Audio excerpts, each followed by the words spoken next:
Ilang sandali na lang po ay papasok na si Manny Pacquiao upang harapin ang mga tanong at alegasyon na siya daw ay positibo. Totoo ba? Manny,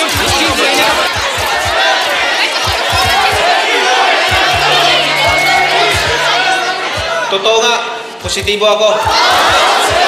Tagal akong gumagamit para bumilis, tumapang, at tumakas. At ngayon, ibubunyag ko na kung ano ang sikreto ko. Buboy, abot nga, please. Malunggay! Ngayon, nasa stage, power back! Ang paborito kong energy drink, pwede niya rin subukan. Hindi lang sipa, sarap ng lasa.